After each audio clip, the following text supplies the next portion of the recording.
تستمعون الآن إلى برنامج المرأة والحياة مع الأستاذة خديجة برهان.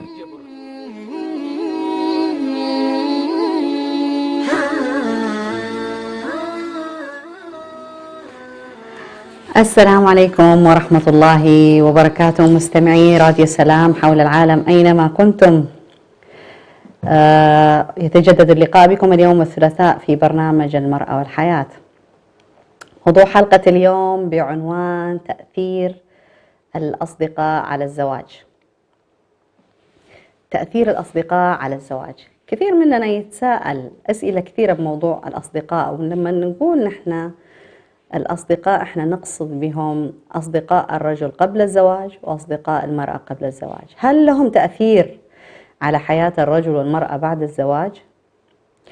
وليش في الغالب يعني الرجل عندما يتزوج يحافظ دائما على أصدقائه ويوثق علاقته بهم ويستمر في أنه يتواصل معهم، ما يقطع علاقته بهم، بل بالعكس تصير بعد الزواج علاقته أقوى، في حين أن المرأة في الغالب يعني لما تتزوج هي إما أن تلغي صديقاتها، تلغي تماما موضوع الصداقة من حياتها وتخرج من علاقات الصداقات اللي كانت موجودة، أو على أقل تقدير تحافظ على علاقة لكن تكون علاقات سطحية، وبعضهم قليل منهم تحافظ على هذه الصداقة، مو بس تحافظ عليها بعد الزواج إنما تستمر معها لدرجة أنه ممكن في الفئة القليلة جدا من النساء أنه ممكن الصديقات يزوجوا أبنائهم لبعضهم البعض من شدة وقوة الصداقة اللي بينهم. طيب، هل المرأة تعتقد أنه الزواج أهم من الصداقة ولا الصداقة أهم من الزواج؟ في نظر المرأة طبعا هذا الكلام. هل المرأة تنظر للزواج أنه أهم من المحافظة على الصداقة، فمن هذا الباب تلغي كل علاقات الصداقة اللي تتكون؟ وهل يحق للزوج أنه يطلب من زوجته أنها تقطع علاقتها بصديقاتها بمجرد أنه يتزوجها أو صار زوجها؟ وإيش الصحيح؟ هل الصداقة أهم أم الزواج أهم؟ وهل يمكن أن الصداقة تفسد الزواج أو تحافظ على الزواج، ولا ما لها دور في هذا الجانب؟ يعني هل لها تأثير على الزواج في الإبقاء عليه والمحافظة عليه، ولا في الإفساد ووقوع الطلاق أو المشاكل؟ هل لها دور ولا ما لها دور؟ يعني شيء ثانوي هي الصداقة.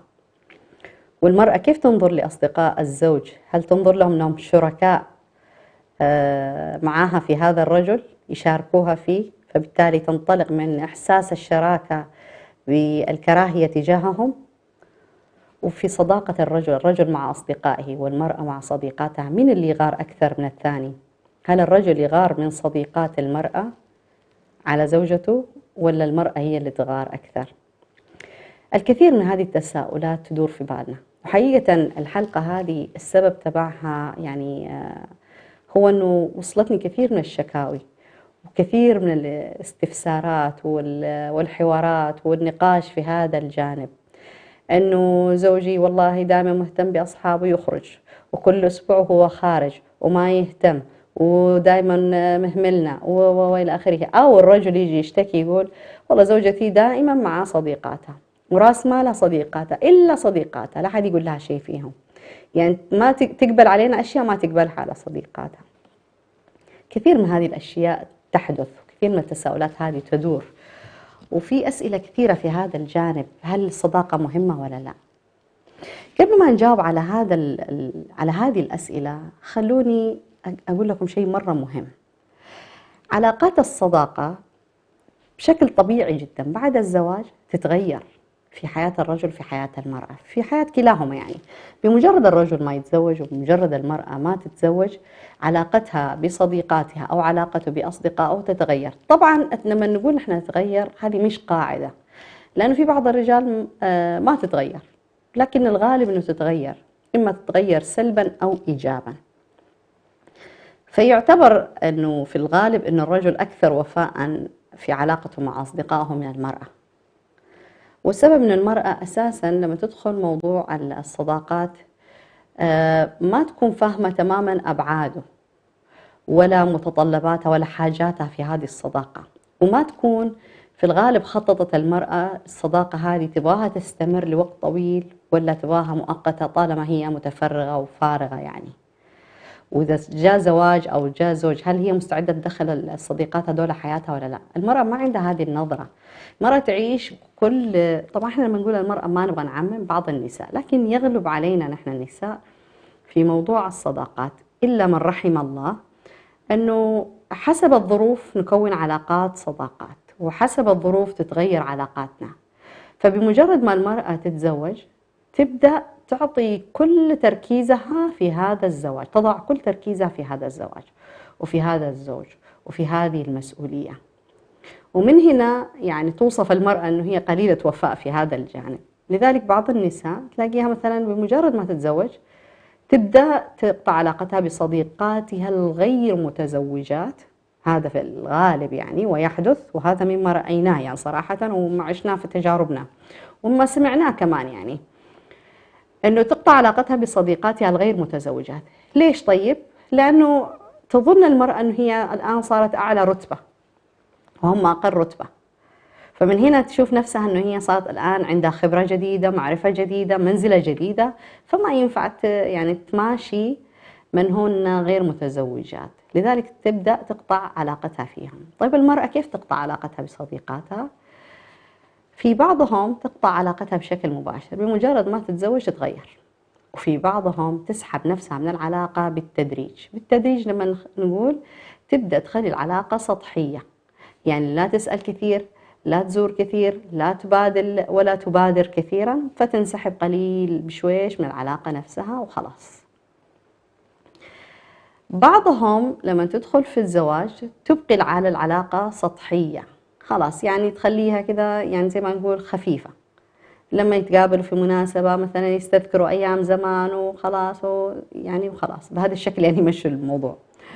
وبعضهم يخلوها سطحية كمان من خلال أداء الواجبات الاجتماعية، وخاصة إذا كانوا هذول الصديقات هم لهم صلة قرابة أو جوار أو عوائلهم تتشارك في أنشطة كثيرة جدا، فتبقى على العلاقة سطحية تماما. وبعضهم يحافظوا على الصداقة هذه بغض النظر إن هي كانت متزوجة الصديقة ولا غير متزوجة، لأنه هي تشوف إنه هذه الصديقة هي أختها، هي عالمها الخاص، هي الماضي وهي المستقبل، هي اللي راح تستقبل به هذا الزواج، وهي اللي راح تكون دائما الواحة، هي الظل، هي المؤتمنة، هي اللي تقدر تكلمها في مواضيع ما تقدر تكلم فيها أهلها، لأنه صديقتها من باب أولى يعني. فتلاقيهم يحافظوا على هذا العمق في الصداقة، ويكبر معهم هذا الشعور وهذا السلوك مع بعضهم البعض. طبعا الشعور والسلوك هذا متبادل، لدرجة أنه ممكن زي ما نسمع كثير يعني وشفناه بعض الصديقات يعني تحاول أنها تدبر زواجها لصديقتها تكون حتى تكون قريبة منها، حتى يستمروا صديقات مع بعضهم البعض. وبعضهم من قوة العلاقة اللي بينهم يعني يعملوا على أنهم يزوجوا أولادهم لبعضهم البعض حتى ما ينقطع شيء. فهنا سلوك النساء متفاوت، لكن يغلب على المرأة أنه هي دائما تشوف أنه الزواج والزوج هم الأهم، والصداقة هي مجرد مرحلة في الحياة وخلاص.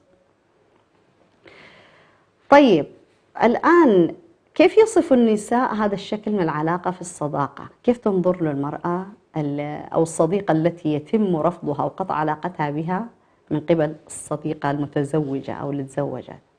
طبعا يشعروا بالإحباط، يشعروا بقلة الوفاء، يشعروا أنه هم يعني أنه ما في صداقة أساسا. يعني هم بيعطوا أساسا النساء اللي تصرفوا بهذه الطريقة يعطوا انطباع عام أنه ما في صداقة بين النساء، فخلاص فيعمم على النساء أنه ما في صداقة.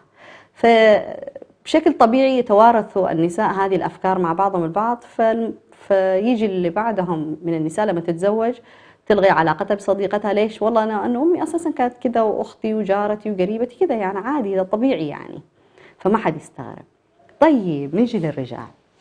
الرجل كيف ينظر للصداقة؟ وليش الرجل أكثر وفاء للصداقة؟ إيش اللي يخليه يكون هو الأفضل في موضوع الصداقة والمحافظة على أصدقائه في الزواج؟ الرجل عادة لما يتزوج ما بيعتبر الزواج أو المرأة هي كل شيء، يعتبرها المرأة جزء من شيء يعني في حياته، مو هي كل حياته. فبالتالي ما هو مستعد إنه يلغي كل الماضي وكل أصدقائه وكل اللي كان يسويه والله بس عشان نتزوج.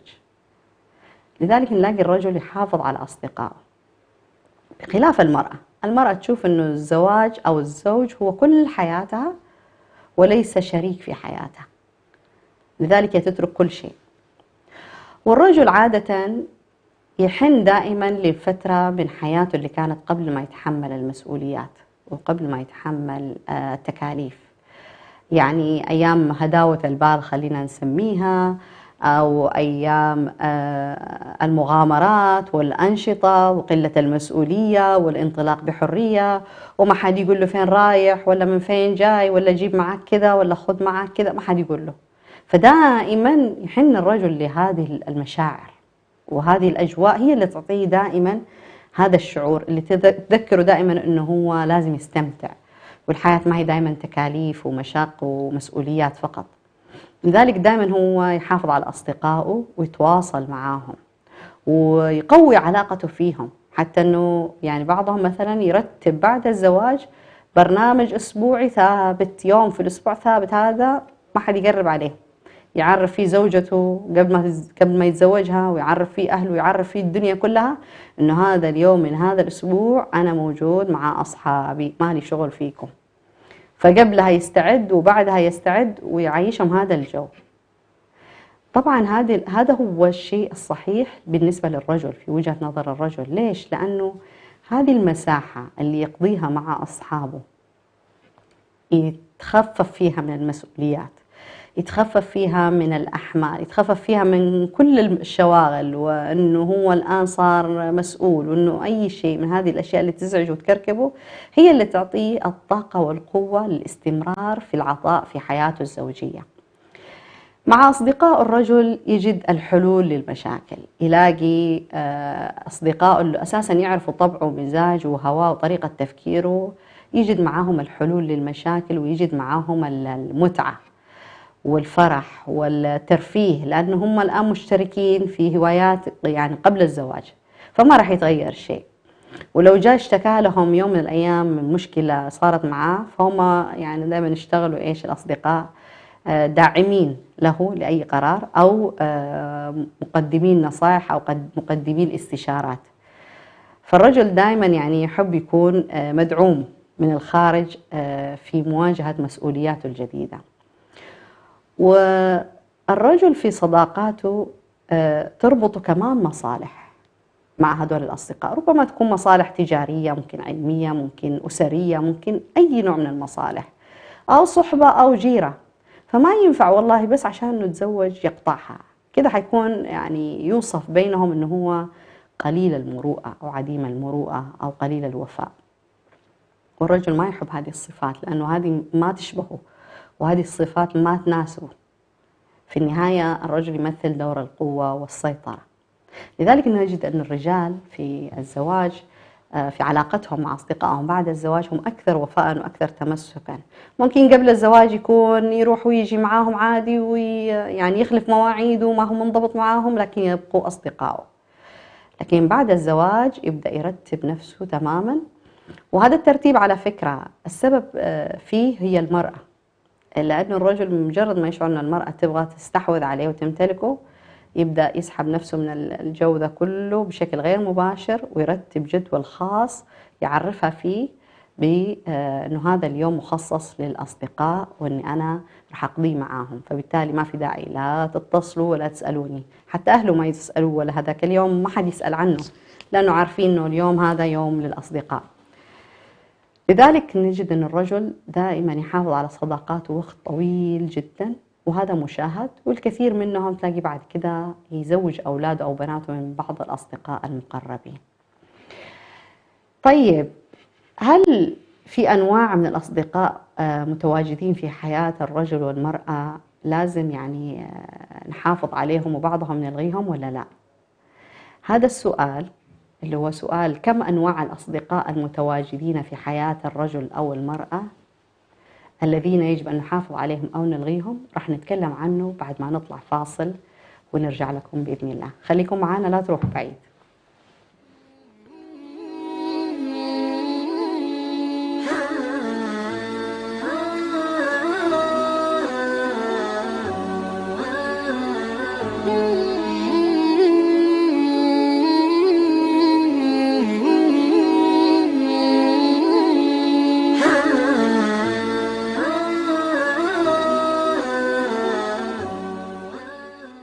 لم يكن الإعلام وليد عصر من العصور أو حضارة من الحضارات، فلا يوجد زمن من الأزمنة قديما أو حديثا إلا واحتل الإعلام مكانة فيه. ومن هنا انطلق راديو سلام مستخدما جميع الوسائل المتاحة على الأقمار الصناعية ومنصات البث على الإنترنت والتطبيقات ليصل إلى جمهوره، ليكون وسيلة إعلامية مسموعة متخصصة في الشأن الإريتري، ويبث باللغتين العربية والتجرينية على مدار الساعة.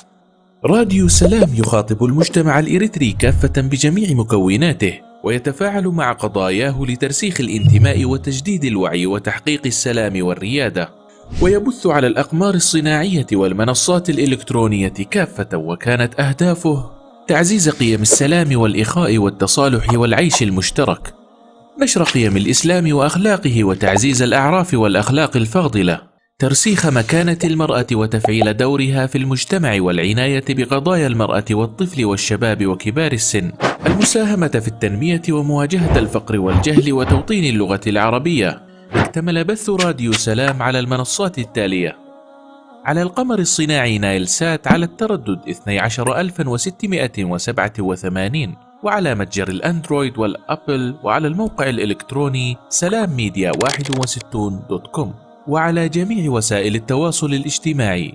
راديو سلام، سلام ووئام.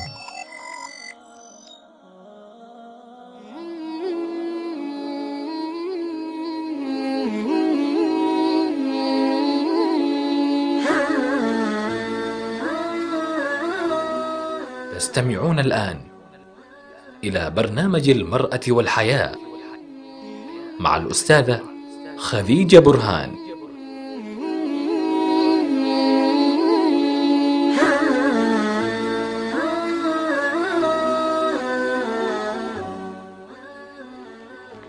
كنا وقفنا معاكم قبل الفاصل في سؤال: كم نوع من الأصدقاء موجودين في حياة الرجل والمرأة قبل الزواج؟ عندنا 3 أنواع من الأصدقاء في حياة الرجل والمرأة قبل الزواج، وفي الحقيقة والله هو يبدو أنه بس في حياة الرجل، يعني في الغالب، وليس في حياة المرأة. النوع الأول أصدقاء عشان نقضي معاهم وقت. الرجل عنده أصدقاء يقضي معاهم وقت للاستمتاع والفرح والبهجة، يعني علاقته فيهم علاقة عابرة. احنا لما نقول علاقة عابرة مش لازم تكون يعني شهر، شهرين، 3، ممكن يكون 10 سنين هم أصحاب، بس صداقتهم ما تخرج عن حيز المتعة والرفاهية والمتعة فقط، فهذول نعتبرهم هم أصدقاء للوقت فقط. فغالبا الرجال لما يتزوجوا، الرجال اللي عندهم هدف في زواجهم طبعا، اللي يعرفوا تماما أن الزواج هذا مسؤولية ومرحلة جديدة في الحياة لازم يخوضها الإنسان وهو متسلح بأشياء كثيرة جدا، اللي يشعر الرجل فيها لما نتزوج أنه أنا الآن أصبحت شخص مسؤول ولست مراهق. هذولا في الغالب إيش يسووا في هذا النوع من العلاقات؟ تلاقيهم بشويش يخرجوا من هذه العلاقة ويقطعوها، فيقلل من التواصل معهم والخروج والدخول معهم، إلين يعني يلاقي نفسه أنه صار يعني يدوب كل كم سنة يسمع عنهم فقط. في أصدقاء الرجل ما بيستغنى عنهم، هذولا بيكونوا علاقته فيهم وطيدة، ربما يربطهم مصالح، ربما تربطهم قرابة، ربما تربطهم جيرة، ربما تربطهم ذكريات، ربما يربطهم أشياء كثيرة جدا، فهم أصدقاء بحكم علاقات متداخلة، فالعلاقة فيهم قوية جدا. فالغالب الرجل هذا النوع من الصداقة لا يقطعه، إنما يحافظ عليه ويطور فيه ويصير شكل أو إصدار جديد بعد الزواج، يتعامل معهم بطريقة مختلفة. في نوع ثالث من الصداقة يكون الرجل بعد الزواج. النوع الثالث هذا يشتركوا فيه النساء والرجال، اللي هو إيش؟ الصداقات الجديدة. ففي الغالب الرجل يتعرف على أصدقاء جدد في هذا الزواج بحكم أنه ممكن زوجته عندها أصدقاء أو صديقات متزوجات، فتعرفوا بأزواج صديقاتها، أو يصير في خروج مع بعض ودخول مع بعض فيكون علاقات معينة. فهذول أصدقاء جدد يتكونوا. في الغالب ليش النساء يتكون معهم الصداقات الجديدة؟ لأنه الرجل لما يدخل في موضوع الزواج، المرأة بسهولة هي تركت أساسا صديقاتها أو قلت من التواصل معهم، بحكم أنه الرجل بالنسبة لها أو الزواج هو كل شيء. تبدأ تتعرف على زوجات صديقات زوجها بهذا الشكل، يعني تكون العلاقة. ليش؟ لأنه الرجل عنده أصدقاء متزوجين وعندهم نساء، فيقولوا الرجال خلونا نعرف نساءنا مع بعضهم البعض، خليهم يتعرفوا مع بعض، خليهم يروحوا ويجوا مع بعض. في الغالب الرجال يوافقوا على هذا النوع. ليش؟ لأنه سهل بالنسبة لهم أنهم ياخذوا ويودوا ويرتبوا للأمور، ففيها فرصة أن الرجال يلتقوا، وفيها فرصة أن النساء يتعرفوا ببعضهم البعض، وفيها فرصة أن الأبناء كمان يكونوا صداقات مع بعضهم البعض تحت عين أبوهم وأمهم. فهذه الصداقات الجديدة اللي تتكون بعد الزواج عند النساء في حدوثها أكثر من الرجال، لأن المرأة بطبيعتها تميل أنها تتعرف على العلاقات اللي يخلقها لها زوجها أو هذا الزواج. فتلاقيها تتعرف على كل شخص يعرفه زوجها، يعني النساء اللي أزواجهم في علاقة مع هذا الرجل. فهذه أنواع الصداقات الموجودة في حياة الرجل والمرأة قبل الزواج، وبعد الزواج كيف يكون واقعها. طيب، هل حقيقي أن الرجل ممكن يغار من علاقة أو صديقات زوجته؟ بعض الرجال يغاروا بالفعل أن المرأة يكون عندها صديقات وما يحب، وبالصريحة العبارة يقول لها أنا أبغاك تقطع علاقتك بصديقاتك. أو مرة إذا كان يعني ما يبغى يتصادم معاها ولا يبغى يوجد مشكلة، يقول لها أصلا ما عندك وقت، يا دوب وقتك يكفينا نحن وأولادك وبيتك ومسؤولياتك، فإذا أنت عندك وقت يعني على الأقل لازم نحن أولى فيه، ولازم تصرفيه علينا نحن، وإحنا أولى فيه من صديقاتك ومن خرجاتك. فالمرأة دائما كائن رقيق، فتشعر أنه صح كلام الرجل، يعني بيتي أولادي أهم من هذه العلاقات الصداقة، فتقلل منها، ما تقابل صديقاتها، ما تروح لهم ولا يجوها ولا توجب ولا تعيش حياتها، فتخرج من الصداقة هذه بدون ما تشعر فيها. ليش؟ لأنه صديقاتها أساسا قاعدين يشوفوا كل ما عزموها على شيء ما تجي، كل ما قالوا لها نزورك ما تقبل، كل ما يصير شيء ما تشارك، كل ما يتواصلوا معاها حتى بالاتصال ما تتجاوب بشكل جيد. فرسالة ضمنية توصل لهم إنه أنا ما أبغى أكون صديقتكم لأنه عندي مسؤوليات أهم. طبعا الرجل بهذه الطريقة قدر إنه يعزل زوجته تماما عن صديقاتها بدون ما يتصادم معها، وهذا شكل من أشكال الغيرة. بعض الرجال لا، يحث زوجته أنها تحافظ على صديقاتها وتروح وتيجي عادي جدا. ليش؟ لأنه يؤمن أن المرأة لازم يكون عندها صداقات وحياة خاصة بها وبصديقاتها حتى يستطيع أن يشعر هو وأبنائه بالسعادة. من منطلق إيش؟ من منطلق أنه المرأة كل ما كانت سعيدة ومرتاحة وفي علاقة متوازنة مع الجميع، عندها صداقات زيها زي كل الناس، زيه زي ما هو عنده أصدقاء، يعرف تماما أنه هذه مسؤوليته أنه يحثها أنها تحافظ عليه، وهذا يرجع مردوده ومصلحته له هو. ففي رجال بالفعل، حتى بعض النساء لما ما يكون عندها صديقات، الرجل يوجد لها صديقات من خلال بناء علاقات بزوجات أصدقائه، فيعرف تماما أنه هذا الشيء باب من أبواب السعادة، هو لازم يحرص دائما أن يكون مفتوح، وأنه زوجته دائما تدخل من هذا الباب وتخرج منه وهي مرتاحة تماما. لذلك الموضوع الصداقة في قبل الزواج، أو ليش يأثر علينا وجود الأصدقاء والصديقات في حياتنا الزوجية، موضوع مهم جدا. وهو يأثر ليش؟ تأثيره كيف يجي؟ لما الرجل يكون عنده أصدقاء والمرأة عندها صديقات، طيب، ويعيشوا حياة متوازنة، في يعني علاقات متوازنة، يعني الوقت مخصص للرجل، وقت مخصص للزوج، بلاش للرجل، وقت مخصص للزوج، ووقت مخصص للزوجة، وقت مخصص للأبناء، وقت مخصص للأصدقاء. هذا التوازن في توزيع المشاعر، في توزيع المهمات، في التكاليف، يشعر الجميع بالراحة والانسجام. بعض الأحيان في أخطاء تحدث في الزواج. المرأة تروح مثلا تشتكي لصديقاتها، إذا كانوا صديقات صالحات لما تشتكي لهم من زوجها ولا من بيتها ولا من أولادها ولا من حياتها، إذا كانوا صديقات صالحات حيوجهوا هذه المرأة توجيه صحيح، وحيدعموها في المسار الصحيح اللي هي تمشي فيه في علاقتها مع زوجها، وبالتالي تلاقيهم هم ممكن أكثر ناس يحاولوا يحافظوا على بيتها وحياتها الزوجية. في كثير من القصص أنه بعض العائلات مثلا ما تدعم بناتها في مشاكلهم لما يتعرضوا لمشاكل مع الأزواج، بل بالعكس ممكن يقمعوهم، ممكن أي شيء، لكن تلاقي صديقتها تعرف تنصحها وتوجهها وترشدها وتدعمها نفسيا ومعنويا حتى أنها تسير في زواجها بهدوء. وبعض الصداقات هي صداقات ضارة وفاسدة تماما، قد تفسد على المرأة الصالحة نفسها حياتها مع زوجها. ليش؟ لأنه بعض الصديقات يعني تدخل في حياة صديقتها بالسم، كأنها هي يعني مخلوق سام بأفكار ما لها داعي. ممكن تشتكي لها من زوجها، ولا بدون ما تشتكي لها ممكن تروح تزورها تشوف البيت فيه أي نقص أو أي شيء أو ما في حتى ولا شيء، إنما دائما تخليها تركز على النقص الموجود، فتقول لها ليش زوجك ما يجيب لك كذا، ليش ما يسوي لك كذا. ولا اشتكت لها من زوجها، اسمعي الرجال ما يبغى لهم إلا تردي عليهم بهذا الشكل، أو تقولي له كذا وقفيه عند حده، مو معنى إنه تزوجك هو اشتراكي هو.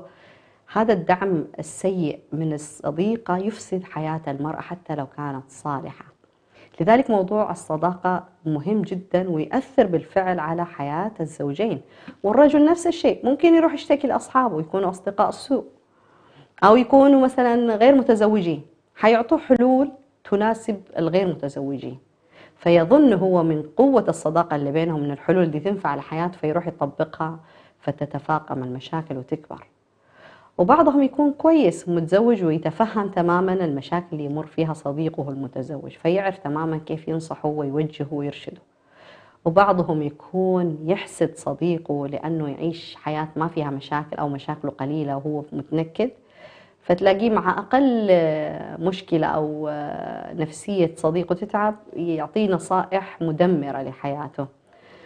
وإحنا بحكم إن إحنا نثق في أصدقائنا أساساً، لا يمكن نفكر إن هم يمكن يضرونا أو يسيئوا إلينا أو ممكن ينصحونا بشيء يعني يأثر على علاقاتنا بزوجاتنا. يعني لا يمكن يفكر الرجل إنه ممكن صديقه يعني يبغى يستأثر به فيحرضه على زوجته، ما راح يجي أبدا في بال الرجل هذا الشيء. ولا يمكن يجي في بال المرأة إنه ممكن صديقتي اللي أنا طول عمري أنا وهي عايشين مع بعض على الحلوة والمرة إنها راح تقول لي أو تنصحني أو توجهني توجيه يفسد علي حياتي. لا يمكن تفكر بهذا الشكل. لذلك أكثر أشخاص نحن نطمئن لكلامهم في الزواج ممكن مو هم آبائنا وأمهاتنا، إنما هم أصدقائنا، لأن أصدقائنا يعرفوا الأشياء اللي أهلنا ما يعرفوا عننا. أصدقائنا يعرفوا نقاط القوة والضعف في شخصياتنا، يعرفوا إيش نحب وإيش نكره.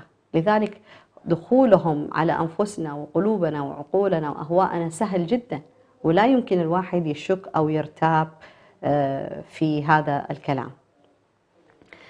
طيب عندنا هل الصداقة أهم من الزواج أم الزواج أهم من الصداقة؟ هذا السؤال يشبه أية العين أفضل، العين اليمنى أفضل ولا العين اليسرى أفضل؟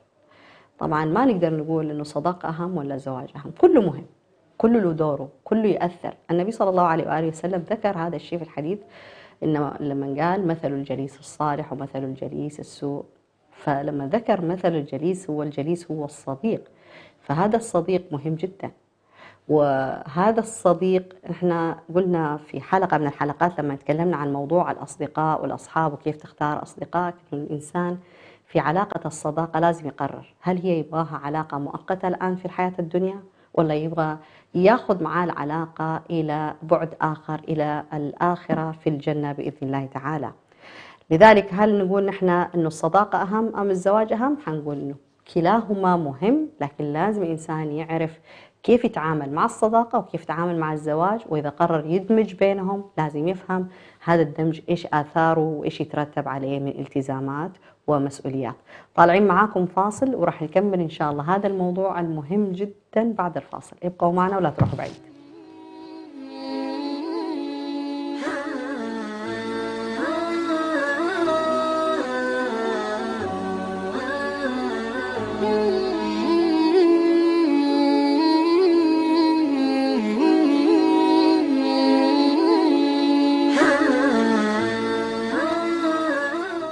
لم يكن الإعلام وليد عصر من العصور أو حضارة من الحضارات، فلا يوجد زمن من الأزمنة قديما أو حديثا إلا واحتل الإعلام مكانة فيه. ومن هنا انطلق راديو سلام مستخدما جميع الوسائل المتاحة على الأقمار الصناعية ومنصات البث على الإنترنت والتطبيقات ليصل إلى جمهوره، ليكون وسيلة إعلامية مسموعة متخصصة في الشأن الإريتري، ويبث باللغتين العربية والتجرينية على مدار الساعة. راديو سلام يخاطب المجتمع الإريتري كافة بجميع مكوناته، ويتفاعل مع قضاياه لترسيخ الانتماء وتجديد الوعي وتحقيق السلام والريادة، ويبث على الأقمار الصناعية والمنصات الإلكترونية كافة، وكانت أهدافه تعزيز قيم السلام والإخاء والتصالح والعيش المشترك، نشر قيم الإسلام وأخلاقه وتعزيز الأعراف والأخلاق الفاضلة، ترسيخ مكانة المرأة وتفعيل دورها في المجتمع والعناية بقضايا المرأة والطفل والشباب وكبار السن، المساهمة في التنمية ومواجهة الفقر والجهل وتوطين اللغة العربية. اكتمل بث راديو سلام على المنصات التالية: على القمر الصناعي نايل سات على التردد 12687، وعلى متجر الأندرويد والأبل، وعلى الموقع الإلكتروني سلامميديا61.com، وعلى جميع وسائل التواصل الاجتماعي. راديو سلام، سلام ووئام.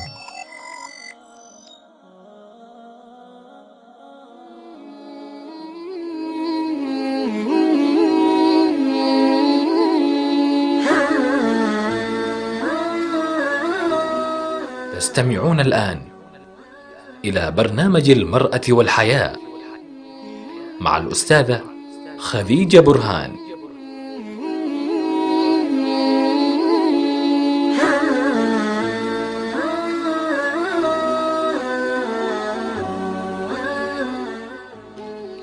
رجعنا لكم أعزائي المستمعي راديو سلام. بعد الفاصل احنا كنا توقفنا على سؤال: هل الصداقة أهم أم الزواج؟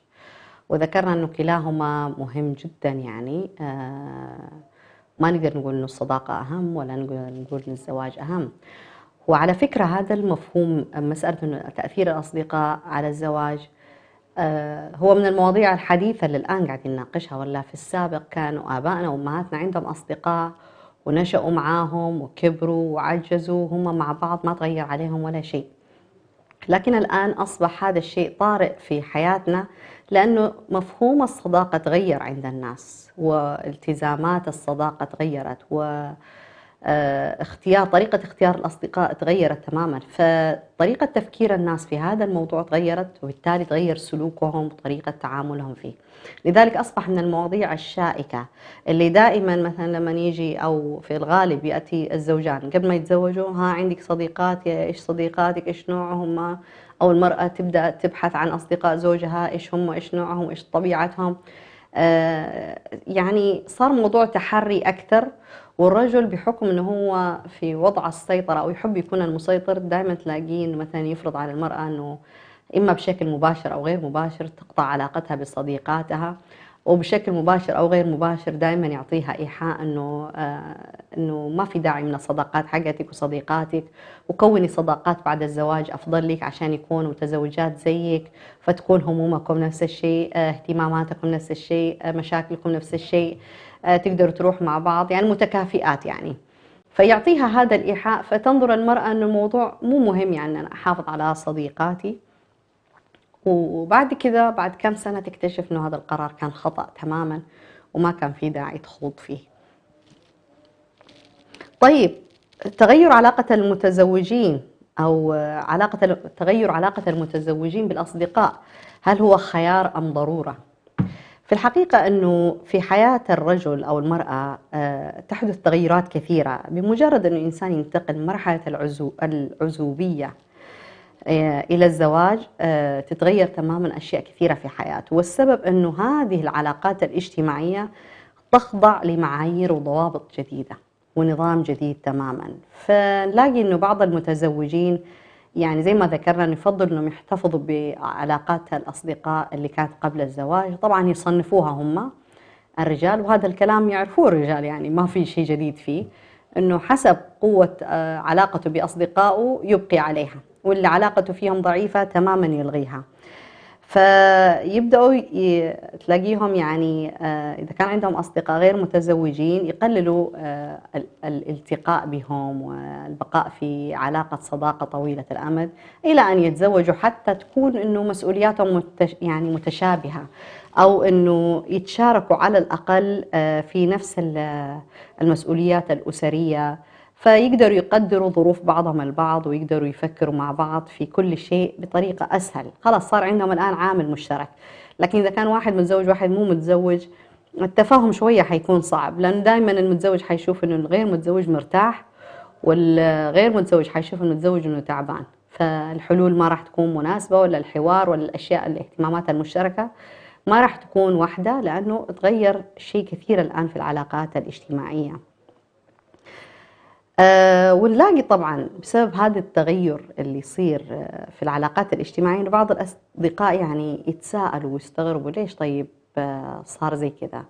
طبيعي يعني إنه الإنسان مع الزواج في مسؤوليات جديدة دخلت، في شخص جديد دخل، في أمور جديدة، خطط جديدة دخلت، فطبيعي إن الإنسان يتغير. لذلك الشخص العازب ما يقدر يتفهم هذا الشيء. لذلك نلاقي إنه علاقات المتزوجين بأصدقائهم الغير متزوجين دائما فيها فتور قليلا يعني. وبعضهم طبعا يتهموا الزوجة، يقولوا أوه هي اللي غيرته علينا، هي اللي قالت له هي وهي وهي، وهو من يوم ما تزوج أصلا تغير. فدائما في شخص متهم في الموضوع هذا، وممكن تكون المرأة بريئة من الموضوع ده، يكون هو الرجل أساسا خلاص أصابه الفتور وتزوج ونسي أصدقائه، لكن المرأة دائما هي المتهمة الوحيدة بأن هي أساسا تقطع علاقاته بأصدقائه بعائلته بالدنيا كلها، كأنه المرأة أكثر سيطرة على الرجل يعني. والمرأة أساسا ما عندها ولا شيء، الرجل من يوم ما يتزوج هو اللي يتغير، والناس ما تفهم أنه مرحلته الجديدة وتغيره هذا الشيء طبيعي جدا. لكن الناس دائما عندها عقلية أنه أنت تبقى كما أنت للعمر كله وما تتغير، وهذا شيء يعني غير صحيح على الإطلاق. نحن كل يوم نتغير، فما بالنا الرجل يتزوج ولا المرأة تتزوج، طبيعي جدا يتغيروا، ويتغير طريقة تفكيرهم ويتغير سلوكهم تبعا للمسؤوليات الجديدة اللي جات عليهم، الأفكار الجديدة والمشاعر الجديدة اللي تكونت، يتغيروا بشكل طبيعي جدا. طيب بعض المختصين إيش يقولوا عن حالة إنه المرأة تقطع علاقاتها بصديقاتها أو الرجل يبقي على الأصدقاء؟ علماء الاجتماع يقولوا إنه المرأة تتأثر بهذا القرار. ليش؟ لأنه المجتمع يعني نظرة المجتمع والزوج تحديدا لصداقات المرأة هو اللي يخليها تغير رأيها في موضوع إبقاء الصداقة أو عدمها في موضوع الزواج. يعني المجتمع والناس والفكر اللي تلقته المرأة يعطيها دائما تصور أن الصداقة قبل الزواج هي مهمة جدا وشيء ممتع وشيء مثمر، لكن الزواج أهم من الصداقة. فمعليش يعني أنت تلغي كل صداقاتك، وجدا طبيعي وما حد ينكر عليها ولا حد يعيب عليها هذا السلوك. فهي تنشأ بهذه الفكرة والنظرة المجتمعية، فتلاقيها تلقائيا بعد الزواج تعتبر أن الزواج أهم بكثير من الصداقة. ونركز أنه مو موضوع أنه الزواج أهم من الصداقة بالنسبة للمرأة، لكن المرأة دائما في موضوع الزواج تتصرف أنه الزوج هو كل شيء، وليس يعني حياتها هي ماشية والآن دخل عضو جديد في حياتها، ما تنظر له بهذا الشكل، إنما تنظر له أنه هو الدنيا كلها. فتلغي أشياء كثيرة مش الصداقة لحالها، في أمور كثيرة جدا المرأة تلغيها من حياتها، وليس الصداقة ولا الصديقات في حد ذاتها. لذلك مسألة أنه إبقاء الزوجين على الصداقة هي مسألة شخصية، أنه يبقوا عليها ولا لا. لكن في الغالب احنا قلنا أنه الرجال يحافظوا دائما على أصدقائهم، لأنه هم يشوفوا أنه أصدقائهم هؤلاء يعني هم مصدر دعم نفسيا وعقليا وعاطفيا وذهنيا لهم، هم المكان الآمن، هم اللي يقدر يأتمنهم على كل شيء، هم اللي يقدر يطلب منهم أي شيء، وهم الماضي، فيبغى ياخذهم معاه كمان في ذكريات المستقبل، ما يبغى يستغني عنهم. لأنه الرجل قلنا الزواج يشوف أنه هو يعني إضافة على حياته، لكن حياته المفروض ما تتغير، حياته ما تتكركب، ما في شيء يتغير في حياته والله بس لأجل أنه هو تزوج، بخلاف المرأة. لذلك تأثير الأصدقاء حقيقي في حياة الأزواج ويأثر بجد يعني. لذلك من هذا المكان خلوني أقول لكم أنه وجود أصدقائكم مهم. الرجال والنساء حافظوا على أصدقائكم الصالحين منهم، وحاولوا الغير صالحين منهم أنكم تقللوا منهم أو تلغوهم إذا قدرتوا، لأنه موضوع الصداقة موضوع مهم جدا، موضوع آمن جدا، موضوع يخلق حالة من التوازن في علاقة الرجل والمرأة. المرأة ما راح تشعر أن حياتها سلبت منها والله لأنها تزوجت، حياتها اللي كانت مع صديقاتها، شخصيتها، روحها، عفويتها، ذكرياتها كلها راح تبقى زي ما هي. هذا الشعور الآمن اللي راح تشعر فيه المرأة، أو السعادة اللي تشعر فيها أنه كل شيء زي ما هو، والزواج هذا إضافة لحياتها، راح يخليها هي تخلق جو من السعادة مع زوجها، جو من الراحة مع أبنائها.